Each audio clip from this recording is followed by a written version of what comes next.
예수님의 제자들 가운데 가장 믿음이 좋은 사람은 누굴까요? 여러분은 누구의 믿음이 제일 좋다고 생각하십니까? 아마도 많은 분들이 베드로라고 생각할 겁니다. 제자들도 그렇게 생각했겠죠. 사실 예수님께서도 어디를 가나 베드로를 가장 가까이에서 데리고 다니셨고, 베드로는 예수님께서 죽으시면 죽는 데까지 따라가겠다는 말을 늘 입에 달고 살았던 사람입니다.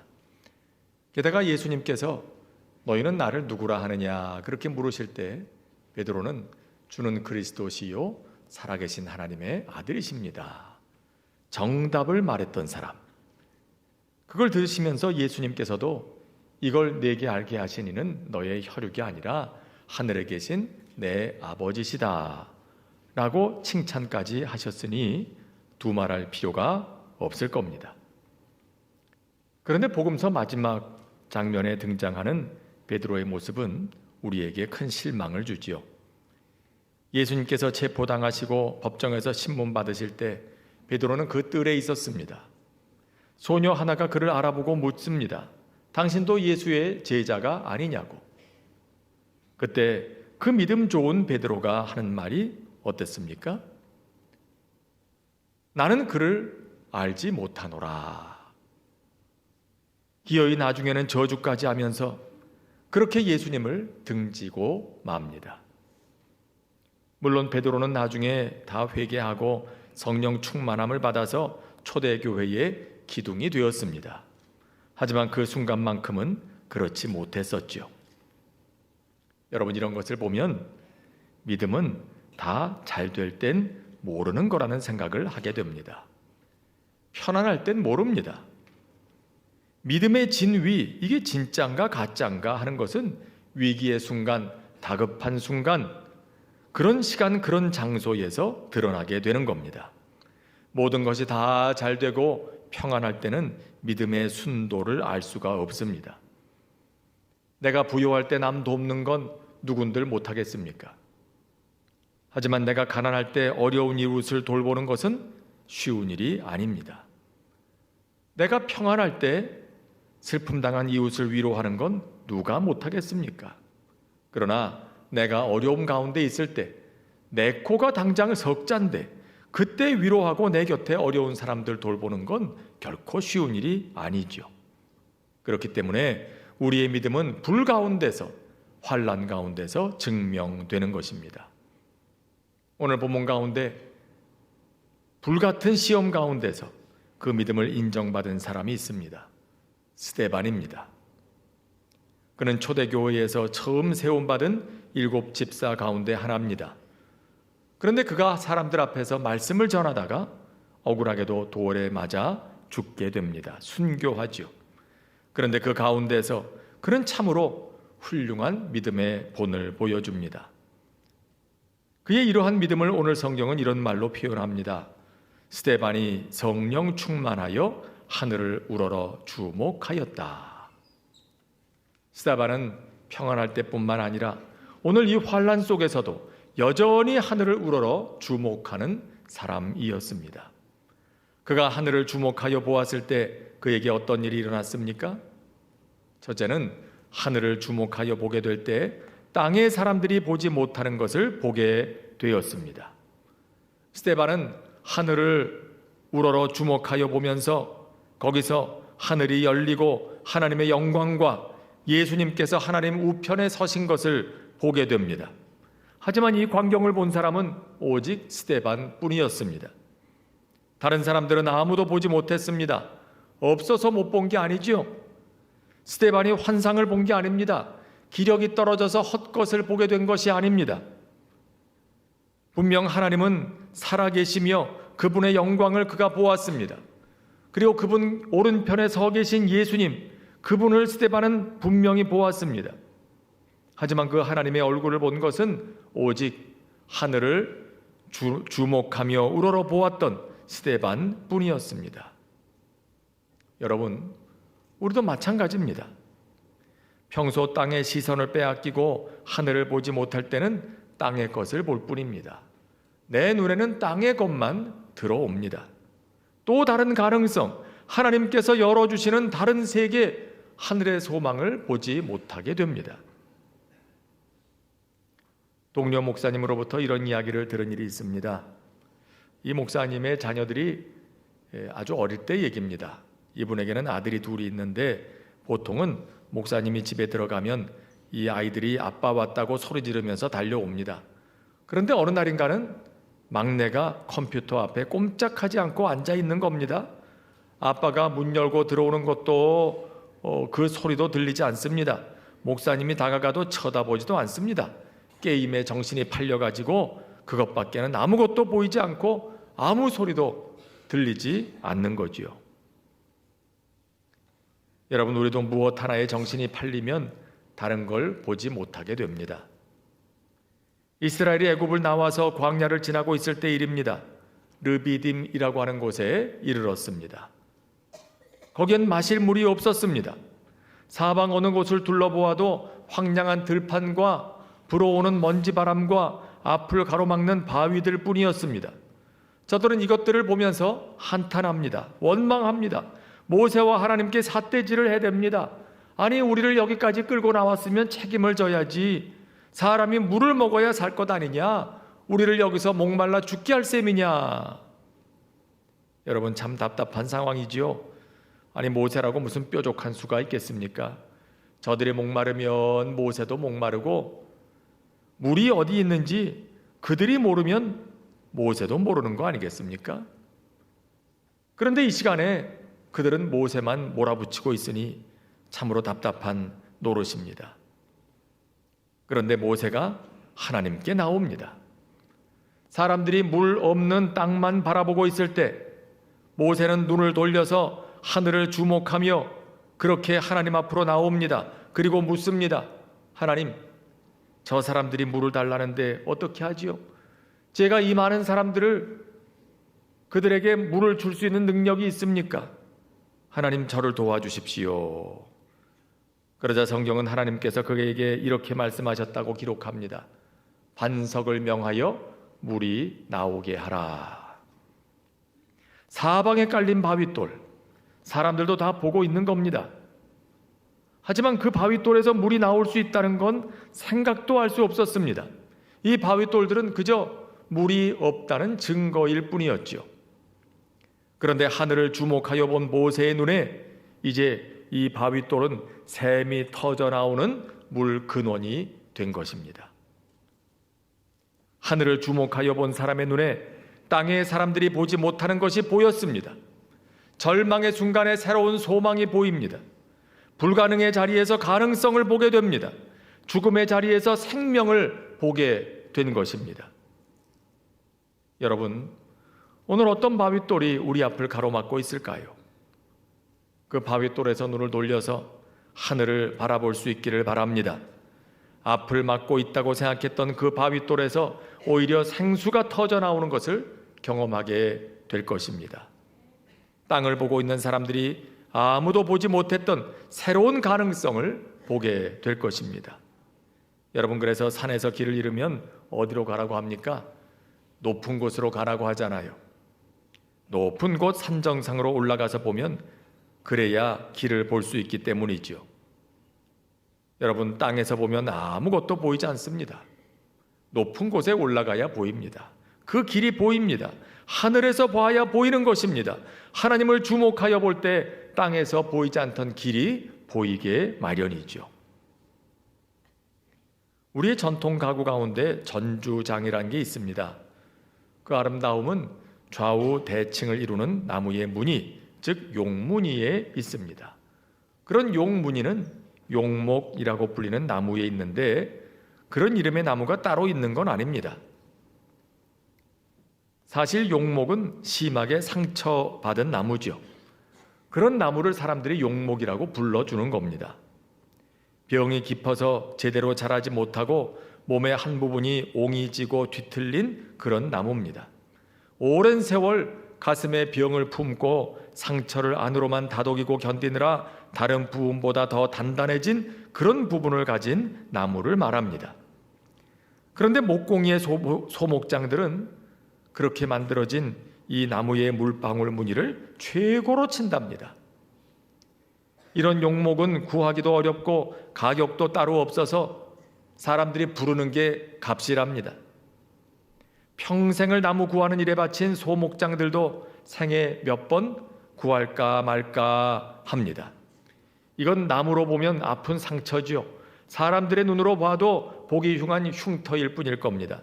그런데 장인의 눈으로 보면 가장 귀한 그런 제목이 되는 것입니다. 우리의 인생도 마찬가지입니다. 아픈 상처가 있습니다. 보기에 흉한 흉터가 있습니다. 그러나 땅이 아닌 하늘을 주목하여 보는 사람의 눈에는 다른 것이 보입니다. 그것이 만들어낼 하나님의 미래, 하나님의 역사를 보게 되는 것입니다. 그것이 이전에 생각지 못했던 새로운 세계와 새로운 사명으로 우리를 인도하는 것을 깨닫게 되는 것이죠. 둘째는 우리가 하늘을 주목하여 보게 될 때 전에 경험하지 못했던 새로운 능력을 얻습니다. 사람들이 좀처럼 하지 못하던 것들을 하게 됩니다. 여러분, 오늘 스데반의 모습을 볼까요? 그가 뭘 잘못했습니까? 하나님의 말씀을 전한 것 외에는 아무것도 한 게 없습니다. 그런데 그 말을 듣고 양심의 가책을 느낀 사람들이 회개하기는커녕 거꾸로 그를 돌을 들어 칩니다. 이런 부당한 일이 어디 있습니까? 그런데 더더욱 있을 수 없는 일이 이 자리에서 벌어지고 있습니다. 스데반이 기도합니다. 주여, 이 죄를 저들에게 돌리지 마옵소서. 자기를 향해 돌을 던지는 사람들을 용서하고 있는 겁니다. 여러분, 어떻게 이렇게 할 수 있을까요? 보통 사람들이라면 못할 일이죠. 저 사람이 내게 돌을 던지면 어떤 마음이 듭니까? 나도 그 사람의 던진 돌 받아가지고 다시 그에게 돌려주어야 되지 않겠습니까? 왼편 뺨을 맞으면 오른 뺨을 대주는 게 아니라 도리어 나도 똑같이 그의 뺨을 실컷 때려 주어야 속이 풀리지 않겠습니까? 그게 사람입니다. 그게 자연스러운 느낌일 겁니다. 그런데 스데반이 분노하지 않습니다. 자기 감정을 다스립니다. 그리고 이 잔인무도한 사람들을 용서하고 있습니다. 그가 그에게 돌을 던지는 사람들의 얼굴에 주목하였다면 결코 할 수 없는 일이었습니다. 자기를 다스리는 능력, 악을 선으로 이기는 능력, 여러분, 이 능력이 어디서 나온 걸까요? 하늘을 주목하여 보았기 때문입니다. 자기에게 돌을 던지는 자들의 얼굴이 아닌 하나님의 얼굴을 주목하여 보았기 때문인 것입니다. 여러분, 그렇습니다. 문제에 주목하면 문제밖엔 보이는 게 없습니다. 하지만 하나님께 주목하면 문제를 넘어서는 능력을 얻게 될 줄로 믿습니다. 언젠가 차를 몰고 가다가 기름을 넣으려고 주유소에 들렀습니다. 그런데 가서 보니까 거기는 LPG 충전소였어요. 여러분, 휘발유로 가는 차는 휘발유를 넣어야 굴러가는 겁니다. LPG 넣으면 안 되는 겁니다. 휘발유 차에 LPG 넣으면 차가 섭니다. 그와 같이 하나님의 형상으로 지음받은 우리도 하나님을 바라보지 않으면 제대로 살아갈 수가 없습니다.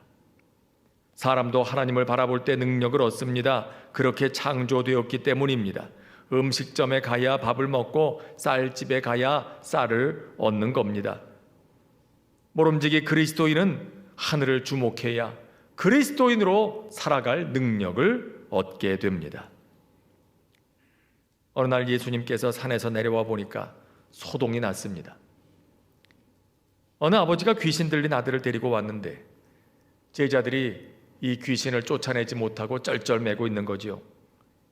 예수님께서 그 귀신을 쫓아내시고 상황을 다 정리하신 후에 그때 제자들이 조용할 때 예수님께 나와 묻습니다.